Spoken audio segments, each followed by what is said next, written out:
U.S. Congressman Tim Burchett has become a leading voice for UAP transparency in the government.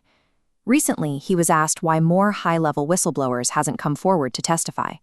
His response was jarring. He believes they are afraid of being disappeared or murdered for what they've seen. That fear is rooted in the military's most heavily guarded aerospace and propulsion research environments, installations like Wright-Patterson, China Lake, and Pax River, where the limits of conventional physics are tested in total secrecy. Within these sites, a pattern of unusual deaths and disappearances has emerged. A two-star general vanishes. An electronics field engineer is strangled on a secure naval base. Elite commanders die suddenly, their deaths separated by mere months.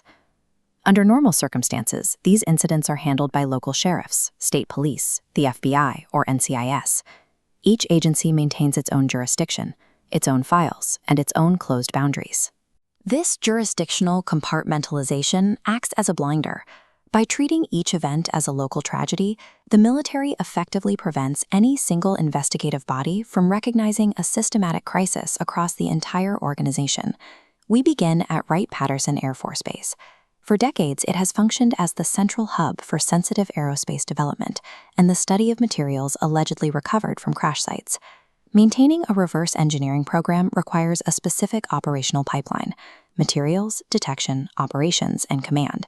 9 individuals occupying these nodes recently died or vanished, including Major General William McCaslin, who sat at the command level until disappearing in February 2026. This summary details 9 Air Force and Allied personnel. The concentration of these events is alarming.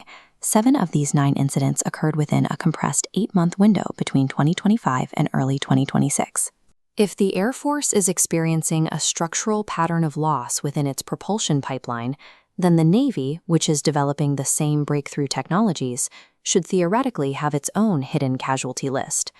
Publicly available patents confirm the Navy is actively researching breakthrough propulsion.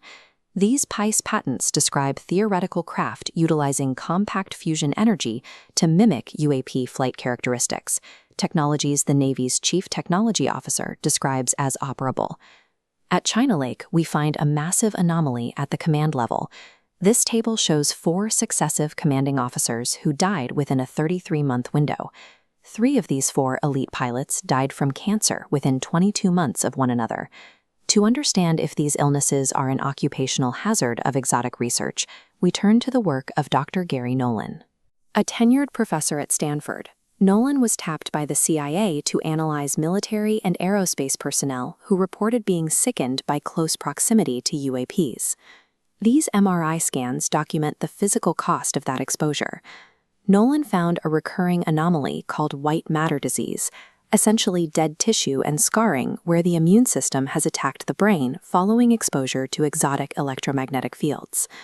The China Lake commanders likely represent one of 2 outcomes: the fatal biological cost of overseeing exotic materials, or a targeted systemic purge. Either conclusion points toward a secret the military will go to any length to protect.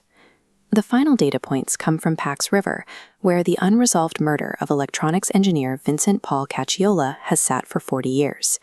Cacciola was strangled with a bootlace on a secure naval facility, an environment requiring high-level clearance just to bypass security protocols. This completed Navy dataset shows 8 deaths and disappearances across Pax River and China Lake, mirroring the roles and operational sites we saw in the Air Force records. When we overlay these files, the jurisdictional silos vanish. This dashboard reveals 17 dead or missing experts, from generals to the lead engineers behind the F-14 and F-35. The time compression callout shows 50% of these incidents occurred within a single 8-month window. Brain cancer typically affects 6.5 people per 100,000 in the U.S. annually. For 3 out of 4 consecutive commanders at a single base to die of cancer in under 2 years creates a localized density that conventional aviation risk data cannot account for. The hesitation of potential whistleblowers is fueled by this trail of 17 bodies. This uninvestigated list provides the structural evidence for Congressman Burchett's darkest warning. When experts at the top of these programs vanish or die in clusters, the fear of coming forward isn't paranoia, it's a survival instinct.